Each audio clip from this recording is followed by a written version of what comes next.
All right, good, wonderful. Good morning. Yesterday we learned about Abraham and the circumcision.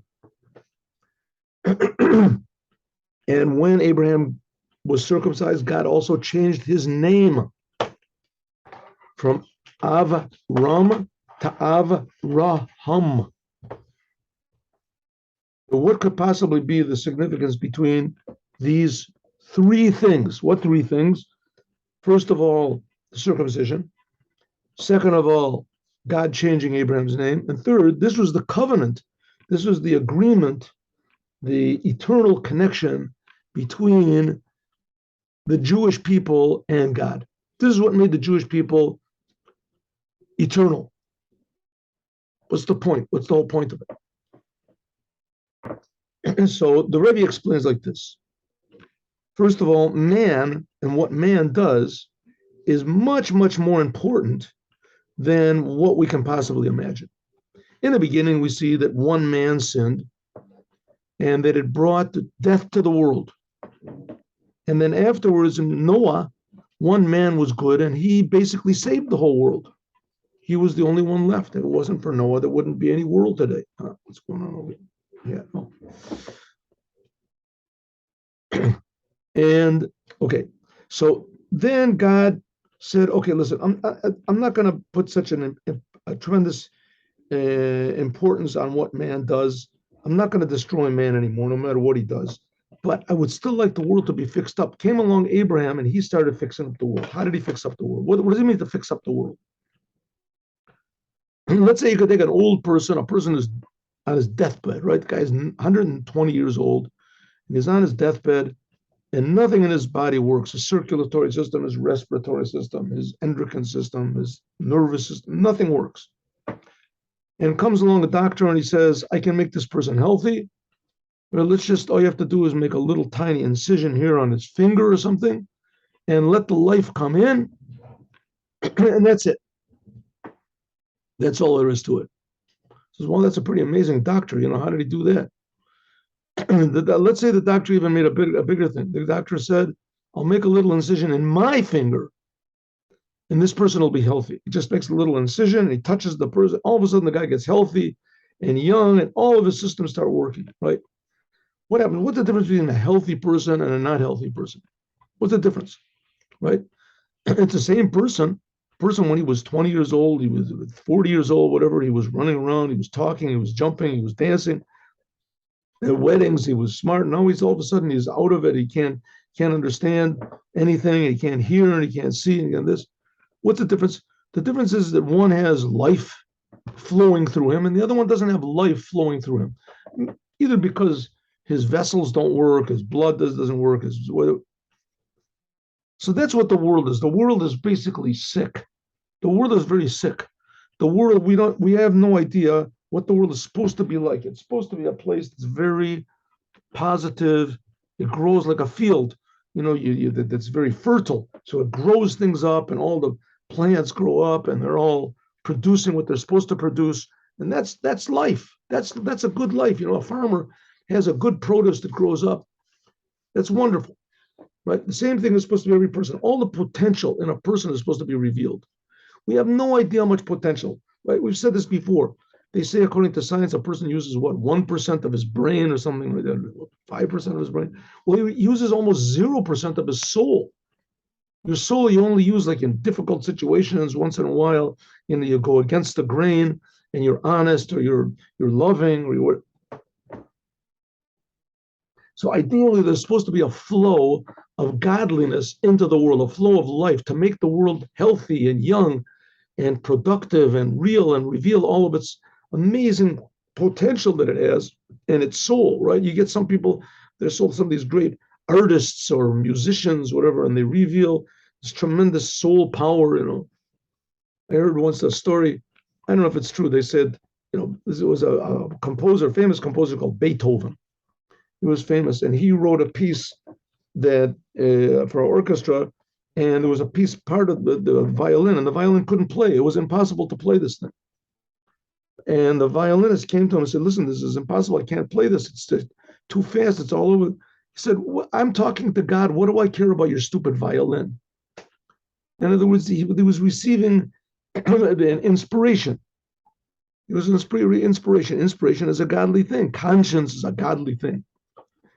But all these things, without the Torah, they can be misdirected very easily. Because the Torah tells us how to direct all of our potential and also what has to be fixed up. So the world, to make the world healthy, that's why God told Abraham to circumcise himself. Because Abraham was a very, very holy person, and God wanted Abraham to bring this holiness, this godliness, to bring it into the physical world. That the physical world should also feel this godliness and holiness, because according to Judaism, godliness and holiness is not sitting up on a mountain and just being removed from the world. Godliness, holiness means health. Health, that the world is simply spiritually healthy. And there's all these different levels of spirit that we have levels on levels, and they're all supposed to be revealed here. That's the idea eventually of the raising of the dead. It says even the souls will come into this world and they'll come back. The spiritual souls, they'll leave heaven, because heaven is not as high as this physical world when this physical world is used to serve the Creator. It says that's the idea of Abraham. First of all, his name was Avram, which means very high. And then God told him to circumcise himself, and that act of circumcision removed a covering. It removed the covering. And we said yesterday that there's many, many, many, many levels of these coverings in the spiritual worlds. Each one covering up and concealing the world that's above it. And the reason for this whole business, why, is because each higher world has so much life that it can't be revealed. And let's say, like, take the example of this person I'm talking about, 120-year-old guy, and they give him a pill or something. All of a sudden, he becomes young, like he's 20 years old, right? And he can jump, but his muscles, his bones, he can't take it. He can't take it. And especially, let's say, if you could take him and make him like, and he's a new type of youth that he didn't know about, right? A new type of awareness of the person can't take it. It's just too much. He becomes like an angel. Let's say a person sees an angel, he'll freak out. Says, burn up. One angel could destroy the whole cities of Sodom and Gomorrah. Angels are tremendously powerful. It's like putting a million watts into a 5-watt bulb.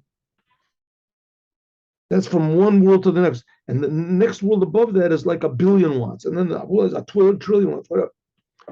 So therefore, there has to be these divisions between one world and the other.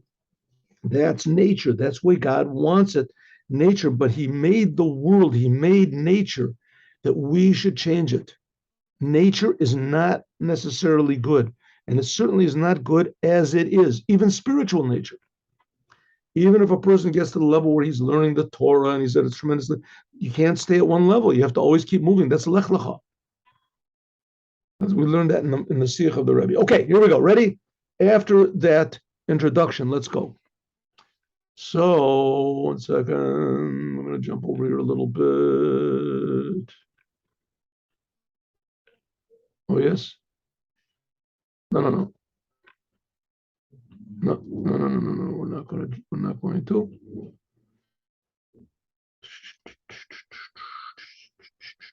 Why is this thing being covered over here?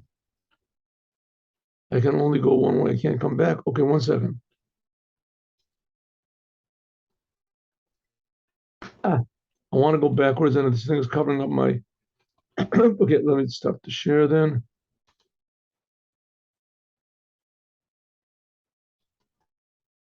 Look at this. Look at this. Why is this happening? See this? I can't go backwards. Isn't this terrible? It's never happened before. See, I have a thing over here covering over. It's not allowing me to go backwards. 1 second. How can I do this? Wow.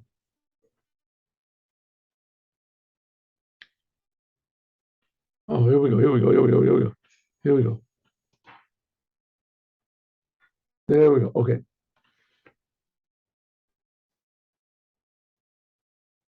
Yes,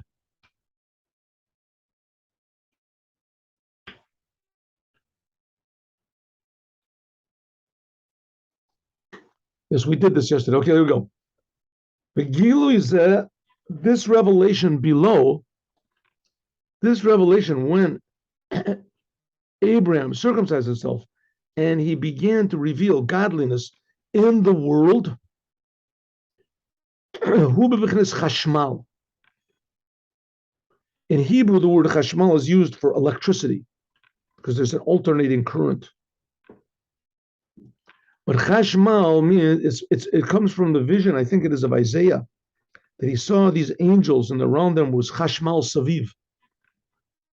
What does this chashmal mean? A revelation of God and going back, pulsating. Eating chashot, sometimes it's quiet. Hainu lifamim hu bebechinas helam, it's concealed. Like it says, sayeg l'chachma shtika, a fence around wisdom is silence. Right? A wise man, if he is truly wise, he doesn't always talk. How do they say? A smart person knows what he says, and a fool says what he knows. A fool just says everything, right? Everything he knows just says. He tells everybody where his money is kept in his house. He tells everybody. A wise person, he puts a fence around his words. He speaks sparingly. The same thing is with God. God sometimes reveals himself and sometimes not. That's the way God made the world. That's a very good thing. If God would just never reveal himself, so there would be no real life. If God would always reveal himself, then it'd be too much life. Like I said, too much electricity in the light bulb. So therefore, how does God keep the world alive? It says what's called Ratzah B'Shov, Chashmal. Sometimes it's quiet, he doesn't reveal, and sometimes he does. Bechinas Dibur V'Gilui. Sometimes God withholds, and sometimes he reveals. V'gam Mal also comes from the language of Hu She'eshem Mimuli. Muli means opposite. Hu perish negdi. Kolomar, in other words, davar shenira, something that you can see. Sometimes God really becomes revealed. Sometimes you feel inspired, you feel alive, you feel happy. Ulamat, and below in a person, it says, Nasa Adam b'tzalmeinu kidmutenu. God, when he made man in his image and in his form. So man is in the form, so to speak, of God. Just as God has all these different levels, spiritual levels, he reveals himself in these spiritual levels. Each one is concealed from the level that's above it. So also in man. Yesh Gamken, there is also Mesach, a covering, al Aver HaMashpia, on the organ which, they say, gives over. Shehu, which is,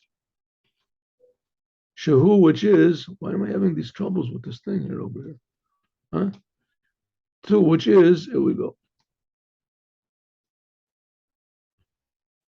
Oh, Bebechinas Ram, which is high. So then is this right? Excuse me 1 minute. 1 minute. Yes. Evra Mashpia, Shehu Bebechinas Ram, which this is a level which is high. Oh. Hanistros Lashem, like it says, the concealments are for God. Okay, there are two organs of, how do you say, connection in man. One is the mouth. A person speaks or not speaks. The other is the organ of procreation. The organ of procreation is also a connection, but it's a connection that gives birth physically. And it's much, of course, deeper in a way, because first of all, it's a deeper actual physical connection. And also, like I said, it's the power of birth comes through it. When a person speaks, also there's power of birth comes through it, but it gives birth to ideas. Here, the power of procreation gives birth to actual people. On both of them, there's a covering.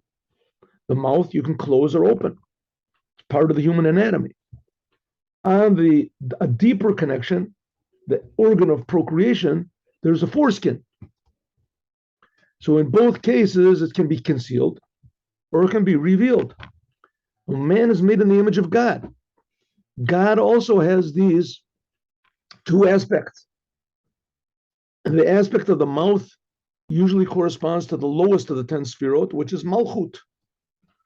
Organ of procreation corresponds to that aspect of God, which is right above that, which is called Yesod. As it says, what is concealed belongs to God. What's revealed comes to us and our children. Sha'al yedei, by means of milah, by means of the circumcision. Naaseh is made, haniglos lanu ulavanenu. Haniglos lanu ulavanenu. What is concealed becomes revealed to us and all the generations. Shagilui eno ela bebechinas lebanenu. The revelation is only to this level to our offspring, namely what? Holada, that which comes from us. And therefore, kasher nitvosef hey, when the name of hey came to Avram, Mikomakom, nevertheless, lo ne'akara resh, the letter resh did not go away from Avram. Okay, what's the letter resh? What's this got to do with anything? Now, I'll remember again. What is happening now? God wants to reveal himself in the world. And what happens when God is revealed in the world? People, every human being feels, hey, God is creating me. Hey, I am important. Hey, I am not alone. Hey, I am special. God is creating me. I shouldn't measure myself according to what people think. I have to measure myself according to what God thinks only. Everyone feels that. That's why Abraham was called the father of all nations, Av Hamon Goyim, to reveal the Creator in every aspect of his creation, especially in human beings. The human beings, that's the whole point. That's what the Jews are chosen for. Abraham was the first Jew to reveal this. Abraham himself was the embodiment of godliness, but not in the world. He was a godly person. No one had any idea what it was. Just he was like a spiritual person, way, way up there. Everybody knew he was special, but nobody knew exactly what it meant that he was special. That was Av Ram. Av means father. Ram means high. Just like the holy temple revealed godliness in the world, so every Jew is supposed to be in that, like a holy temple, to reveal God in the world. And when God is revealed in the world, everyone feels special. Everyone feels, hey, this God, the same God that's creating the Jews is creating me. Right? I'm special too. When Abraham circumcised himself, he changed from Av Ram, a high father, to Av Raham. He added the letter Hey to his name, but he did not take away the letters Ram, being high. He was still high, elevated, holy, pure godliness, like it was in the Holy of Holies, like it was on Mount Sinai. Tremendous high levels of the Creator, revealed in the creation. So when he circumcised himself, he did not change his name from Avram to become Avham, to be a Hey, because we said the letter Hey means to be revealed. He left the resh there, Ram. He was still high. He was still high up. Hu bechinas Ram, ela nitvosef lo. He just added the letter Hey. God said, just add the letter Hey. Liot bechinat Ram, this level of highness of Abraham, he didn't stop it. It became revealed and accessible to all mankind. Simple language, it is possible for every human being in the world to live for the Creator and to improve the creation. Every human being is a direct connection with the Creator. What's the sign? You're alive. If you're alive, that's the signature of the Creator. And you. How many people are alive? 9 million. There should be twice as many, 5 times as many. There's enough room. There's enough food. Don't worry about it. All those negative scientists and economists and people, they're affected by their own egotism and self. If they have belief in the Creator, is that everything opens up. And that's the whole thing of Abraham making the circumcision, to take away the negativity from the world, to take away the egotism from the world, eventually even to take away the death from the world. Hine b'mila, and that's what it means to reveal the highness, the greatness of God, which now seems to be very removed from the world. And that's the cause of idolatry. People worship people or things or spirits or levels, right? You're supposed to worship all mankind, only the God that took the Jews out of Egypt, gave them his Torah, and creates the world, fourth of the 10 commandments. God created the heavens and the earth, 10. So that's what Abraham began. That's the idea of the Jews, is to reveal God in the world. It's a little bit of a painful process to do because we have to change ourselves. But that's Hine Hamil. Now, of course, this is all ideal. This is ideal the way it's supposed to be, but that's the goal. The goal is that the world is supposed to be ideal, right? You show this 120-year-old man that's dying in the thing, you show him a young person, how he was when he was young, right? And that's not an ideal. That's just a memory.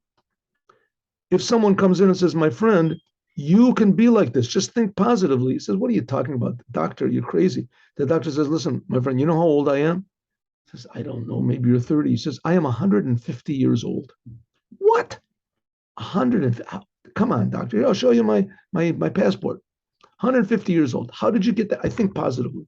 I think positively. I act positively. Right? I got a blessing from a big rabbi. He gave me a blessing, I feel. Hine Amila, the circumcision, that's the idea of Gilui, revelation. Mal, like we said, Chashmal. And Priya is what's called Priya. Now, the fact is a little children, babies, when they're 8 years old, so they actually have two coverings over the organ of procreation. There's two coverings. There's what's called the thick foreskin, and then there's a thin foreskin. And that, the thick foreskin, the mohel, the one who removes it with a knife. And the thin foreskin he removes usually with his fingernails. That's called Priya. This is even more of a revelation, just like Parat Rosha Isha, or Shchita Mufurat. It means more of a revelation. Okay, Amesach Hamavdel Ben Kodesh Lachol, the Yisrael, this is the removing of this concealment of the Jewish, which divides from holy and mundane. Of the Jewish people, they can do what's called mundane food, make the whole world, which is mundane, al taharat kodesh, make the whole world like holy. Shu ikar havdalah, that's the main separation. Okay, what do we say? There's a lot of different levels of separation in the upper worlds to separate one world from the next world. But the biggest separation of all is what we call klipat noga, shining shells. Klippa means a shell, covering. And that divides between holy and mundane, and even worse, between holy and profane. I guess profane is not such a bad, it's like mundane, right? The word profane, between holy and anti-holy. The world can be anti-holy, impure, pure and impure. Oh, it says our job is to eventually it says that even death will be removed from the world. The more good and godliness we can reveal. How do you reveal this godliness? Mainly by happiness, and happiness comes from faith, humility, having real faith in God, but it has to be according to the Torah, right? I mean, the soldiers and the Nazis also had faith. They also believed in a bigger Germany, whatever they believe. So it has to be directed in a proper way. There are 7 divisions. As Anon woman, we don't say 7 divisions because we don't need so much. There is some places where these lines don't appear. I looked and this is okay. She Ikar Avdallah. That's it. That's where it ends here. Ikar Avdallah. That's the main. Okay, so we learned a little bit about Abraham and why Abraham had his name changed. Well, the fact is, my friends, that Sarah also had her name changed. Why did she have her name changed? Her name used to be Sarai. And her name became changed to Sora with a hey. So there was a hey added to Abraham's name, and there was a hey added to Sora's name. Why was a hey added to Sora's name? We're skipping one more. Here we go. Sora yishtacha lo tikra Sarai. Her name will not be Sarai anymore, but Sora will be her name. So Abraham had a hey added to his name, and so did Sora. The changing of the name of Sora. Can we make this bigger? Let's see. 1 minute, I'll make it bigger here. Oh. So when Sora, when her name was changed,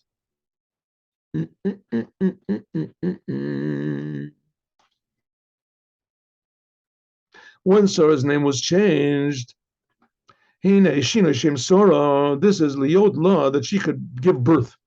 Kamayim Razal, like the rabbis say, Sarai cannot give birth. She was already 90 years old. She couldn't give birth. Im Cain, if so, I guess she was 89 at the time. Im Cain, if so, we have to understand, hello, Milas a Yud, Gavoam, hey. Okay, if we're dealing with these letters and things like that, and we're saying that these letters of the name really represent aspects of God that's being revealed in the world, because these people were, how do you say, God's representatives. They were God's image. There was an example of God's image in the world. What they did, so to speak, God did. So Abraham had the letter Hey revealed because Hey is a revelation. Avram, he just had a Hey added to his name. But Sarai already had a Yud there. Her name was Yud. Now the letter Yud is higher than the name letter Hey in God's name.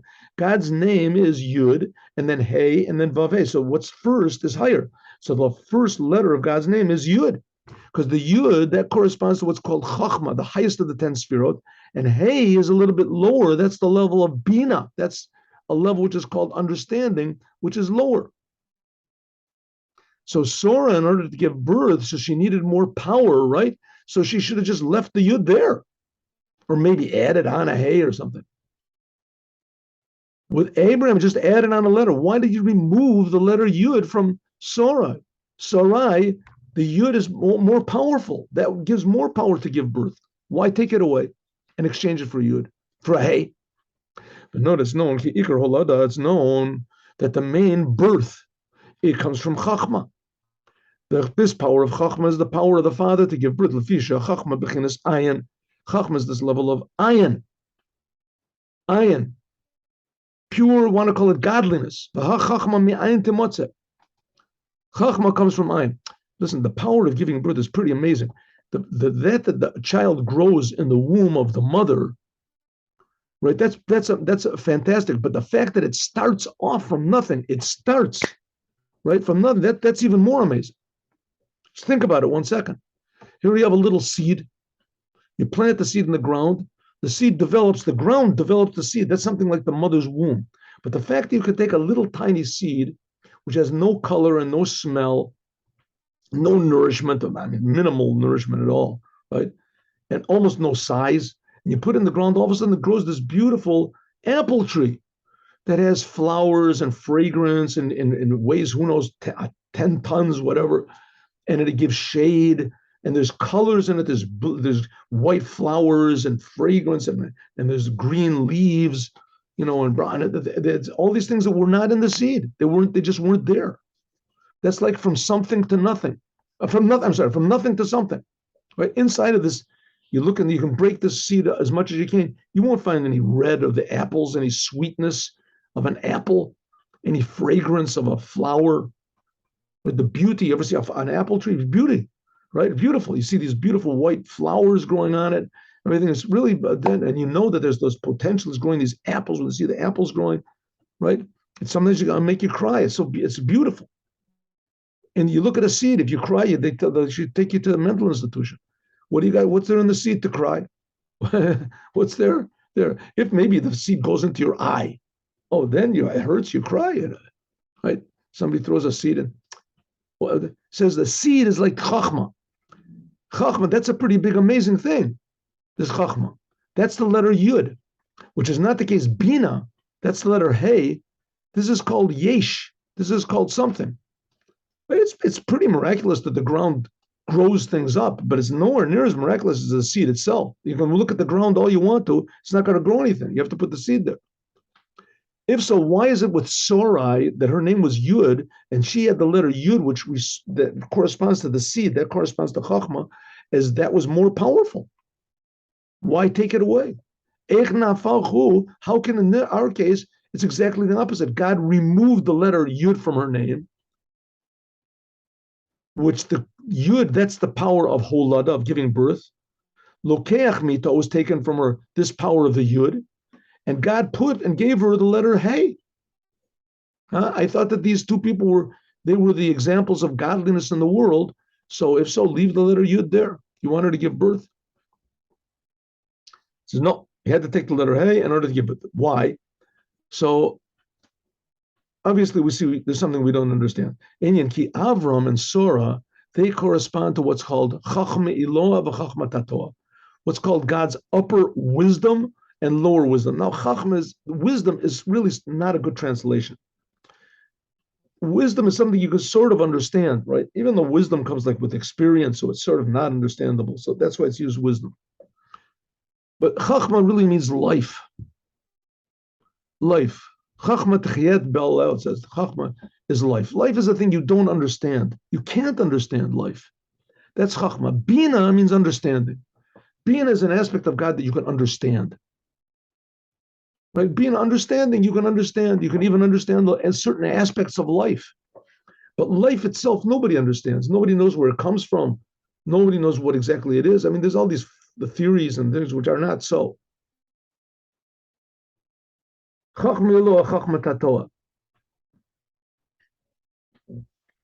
Sheshorish Avram, the source of Abraham, comes from this level of Chachma, of Atzilut. Source of Abraham came from this tremendously high level. That's why we said Ram, he's very high. Hine Lamaila, above, Kachulam Amida, the above, in the upper worlds, that's how it's supposed to be. The main giving birth is by means of Tzimtzum, by means of this letter Yud, which is very small. Ki'im Haya or so, because if God would reveal himself, mitpashet, spread out, like it was in Ein Sof, in God's essence, lo yafshar liot shum mitzavos, there couldn't be any world at all. Afilu al yedei ribur abavos. In order to come from one level to another, there has to be a big contraction, a big concealment, and that's represented by the letter Yud, right? And that's in Abraham. That was the word Ram, high, and the Hey was sort of to come down. Ki kashemo kenu Ein Sof. God is infinite. God is infinite, and God can spread out infinitely. So there has to be some sort of limitation to this in order to be a world. That's the letter Yud, world. Which is not the case below. So Abraham is good. He had this letter Ram. That was part of him, right? In order to bring this down a little bit, they put the letter, add the letter Hey. But they left the Ram. They left the highness. That's like the letter Yud. But the whole purpose was to come down into the world, to bring this godliness into the world, but it has to be, how do you say, absorbed, revealed in the world, which is not the case below in the letter of Sora. Huleipach is exactly the opposite. She'im hoya or mitzamtzim, if the light would contract itself too much, then there would be concealment, vehelim, vehester, gamor. The ikar ahavas hametzios, the main thing is, by means of hispashtos v'harchava, it has to be wide, davka, widened out. Let me give you an example. Let's, for instance, let's say they bring, just for the sake of explanation, they bring Albert Einstein into a kindergarten class, right? And he has to explain to them what is the theory of relativity. The fact is he wrote this simple book. Even I think Walt Disney made a movie out of it. The theory of relativity, explaining the theory. He explained it in a very simple way. But in any case, now he's got to explain this idea, right? So if he would come down and look at these kids and say, listen, I can't do it. I mean, these ideas are just too much. I can't explain it to them. And he would conceal the ideas too much, right? Listen, first of all, maybe I'll get their attention. I'll give them some candies and then we'll do this. So they wouldn't understand anything about the theory of relativity. Somehow or other, he has to take this ideas that he has and he has to figure out a way to spread them out, that they can understand, to make them understandable. Make them understandable. He can't come just in his great genius, right? You know who was in our class today? Albert Einstein. You know what? He's a physicist. You know what a physics is? No. He was there the whole day. He talked to you. Didn't he say anything? Yeah, he just said like, fairy tales and stuff like that. He said he wanted us to understand something. So in other words, he didn't teach you anything about his topic. That's like the letter Yud. It's too much. It's just too concealed. So the thing of Sora has to be revealed in the world. She has to give birth to a child. The child develops in the womb of the mother. The father gives the seed. And Sora, she has to bring this revelation into the world. That's her whole thing. So that Sora brought joy into the world. That's why her son was called Yitzchak, happiness. Because when a person feels godliness, he feels God is creating me. I'm really important. I'm never alone. Then a person feels happy. He feels comforted. He feels empowered. And that's what Sora had to do, to bring this power from Abraham into the world so that the world could absorb it. Kamona, that's like it's known, the form of the letter Hey. Mash in the Tosef Avram, why a Hey was added to Avram, and Avram, because as Avram couldn't give birth, Avram, this is what's called the upper wisdom. Namely, like it's explained, that Avamon Goyim, he was very, very high. He was the father of all nations. Like it says, HaNefesh Asher Aso B'Charon. It says that he made souls in Charon, that he was able to elevate things from below to above. But the whole thing of Sora was to reveal from above to below. Of a whole letter Sora, Yitzchak, this is holiness. It couldn't be possible from Abraham alone. Anything which is a side of holiness is what's called surrender. If so, Yitzchak could not have been born by Abraham alone, or even by Abraham and Sarai. It would have been too high, too elevated. The holiness would have been concealed, right? Like Albert Einstein being unable to talk to these kids. So therefore, the Yud, which is too high from Sora, had to be removed, and Sora had to be added the letter Hey in order to spread out and reveal this holiness, this godliness of Abraham, the latest, and give birth to Yitzchak, so that there could be actual happiness and meaning in the world. Okay, this is a little bit esoteric, but the point that he wants to say is like this. Now in the world, who would dream that God is happiness? Usually you get all these other religions, the more holy a person is, the more up the person is, the more austere he is, the less sense of humor he has, the less he's involved in the world. Usually that's the way it is, right? Maybe sometimes they can make up an act, a thing like this, but the idea of Judaism is to make everybody happy.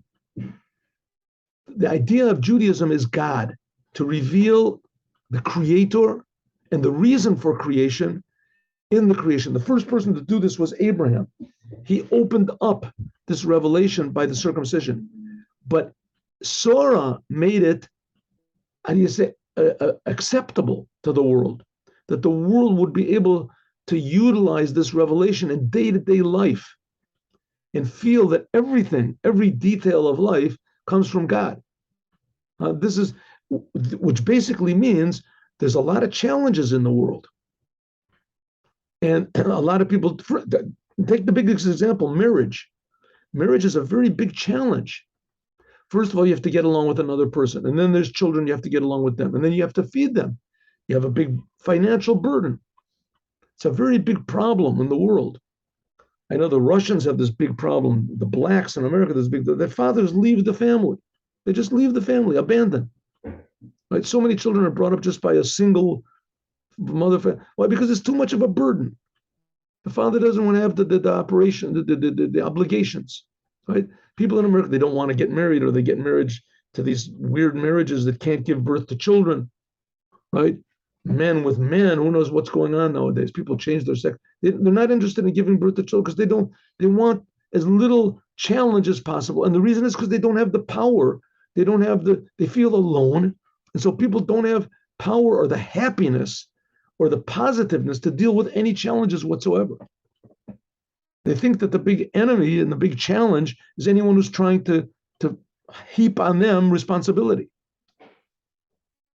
And this is a big lie. The purpose of Judaism is to put because that's the essence of man, to put responsibility on people. And along with responsibility comes the power to meet that responsibility. And when you feel this power is from your soul, then that makes you happy.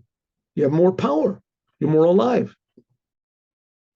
Depression is when a person doesn't feel any energy in life. He doesn't feel any life energy.